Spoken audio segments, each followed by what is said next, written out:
I bring before my mind's eye a scene which would imply that I am the one that I want to be, or that my friend or others are as I would like them to be.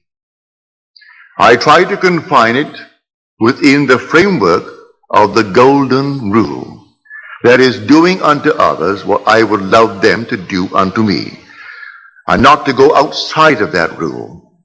It's such an easy thing to practice. Would I like the good that I ask of them? Yes. Like it for myself? All right, then ask it for them. Bring them before your mind's eye and dare to assume that what you are seeing in your mind's eye is true. Now there is a definite technique to it. A simple technique. If I can share with you what I do, and it works, I bring them into my mind's eye and I work myself up into an emotional state. It's like a peculiar rhythm. I breathe in and breathe out and breathe in and breathe out, and suddenly I reach a certain point, and then one deep inhalation as though I'm setting it up in a time exposure before my own mind. I set it up and all of a sudden I have a deep inhalation and every pore of my being explodes. And then I do nothing beyond that. It's taking that scene and setting it up in a time explosion before the eternal event. And then I explode it and then let life develop it. And life develops it. And then I get the call, or I get the wire, or I get a letter confirming that which I did. And I do nothing to make it so. I simply believe implicitly in Jesus Christ, but I have found him. I have found him as my own wonderful human imagination. I believe that all things are possible to him. He has ways and means that the mortal mind knows not of. So I do not care if I do not see clearly how it could possibly be. It makes no difference to me. I simply bring it to my mind's eye what I want to see it clearly, explode it, and then let it be. Now it could be tomorrow. It could be a month. It could be even years. I am not concerned. I have done it, and that's all that matters as far as I am concerned. Everything has its own appointed hour. See the vision? That was my vision. The vision has its own appointed hour. It ripens. It will flower. If it be long, wait. It is sure, and it will not be late. A little chicken, 21 days. A man, 9 months. A horse, 12 months. A little lamb, 5 months. And there's a time interval between that impregnation and the actual embodiment of that state. And I do not know the time intervals. I only know that all I do it. And if that time interval is a day, well, it's a day. If it's going to be a month, let it be a month. I do not know the time intervals between my vision of you being the one that you want to be and you becoming that which I have assumed that you are. I do not know the time interval. But there are time intervals between the impregnation and the birth of that impregnation. But I tell you, it works. So I do not need to ask anyone or turn to anyone. Not that I am not saying to you, turn to me. If you have confidence that I can use a law that you are not yet aware of or feel that you cannot quite master it, I invite you to turn to me. Cost you nothing. I charge not one nickel for it. To me, it's a simple technique, a simple process. And I look upon it just as this. If this hand is itching now, and the back of the hand is itching, this hand is easier for me to use to scratch it and relieve the itch than to take this and try to reach it with my fingers. I can't get back and reach it, but I can get it with this. It's the same body. So I call upon myself. If you cannot yourself, I would say, alleviate the itch may be for money, the itch may be for recognition, the itch may be for something, well then ask the one in whom you have confidence. If you have confidence in the speaker, all right, ask me. I tell you, I don't charge. I do not charge 1 penny, neither do I accept any money. I don't. You simply, if you feel like it, you ask me.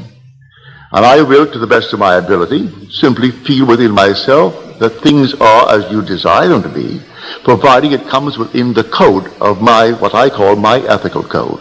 That it is not at the expense of another aspect of my being. Don't ask me to hurt anyone in this world, because I could not. I will not ask anyone to be hurt. But if you want recognition in this world, you want money in this world, you want comfort in this world, I see nothing wrong in that, because these things I would want for myself. So I put them within the frame of the golden rule and ask for them. It's a simple, simple technique. So let us discuss how things are brought into being. Well, how are they brought into being? By your own wonderful imaginal acts. That's how they're brought into being. Because your imagination is God. Your imagining, that is God in action. Do you know what you would love for yourself and for your loved ones in this world? Assume that you have it. And that assumption, though at the moment, is denied by your senses, denied by reason. If you persist in it, because you believe in Him, it will harden into fact. And no power in the world can stop it. It can't stop it. But I can tell you the interval of time between your assumption and its hardening into fact. But I promise you from experience, it will harden into fact. But do it in love. May I tell you? Whenever you are in doubt, do the loving thing, and you've done the right thing. If ever in doubt, ask a very simple question. Would I like it done to me? If you can answer in the affirmative, then do it. And you cannot go wrong if you use that as your guide. Now, before we go into the silence, let me once more try to explain this simple, simple technique. You will have to practice it and use your own rhythm. Welcome to How to Manifest Anything YouTube channel. If you enjoyed this video, like, share, and subscribe. You don't have to be in church to do it. You can be sitting here tonight. You can be at home listening to nice music. You can be simply relaxing with a drink. It doesn't matter what you're doing and where you are, but we want to do it. Get into a lovely, quiet, relaxed frame. No so-called holy attitude. Forget that. You're holy when you're in love. God is love. So you would love it for someone else. That is all that you need. That mood. Wouldn't it be wonderful if she actually had it? If he had it? If they had it? Also, you know exactly what you want now. And then you imagine you are seeing them. You can see them in your mind's eye and see them vividly. And then breathe yourself into a rhythm. They're telling you that they have it. And you're getting yourself worked up emotionally because they're telling you that they have exactly what you know they would want in this world. And then you reach a certain point and you explode. Something actually goes out of you. It's power. You work yourself up into a certain emotional state and then suddenly you explode. And you feel everything go out. And you cannot repeat it. There's no desire to repeat it. It was an actual psychic, sexual act. But there's no physical act. There is no evidence of any physical act. But it's the same thrill that you would were it a physical act. Work yourself right up into that state and then let it go. And do not raise one finger to make it so, any more than you would after impregnation.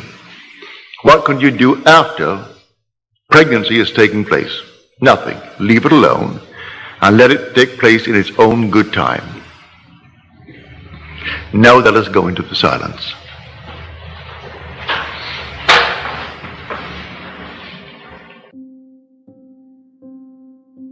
Creating a better world through creative endeavors.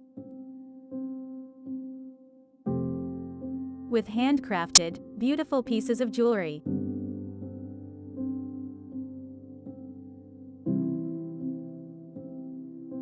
Made from the highest quality materials, gorgeous stones, with 5-star ratings online and from museums.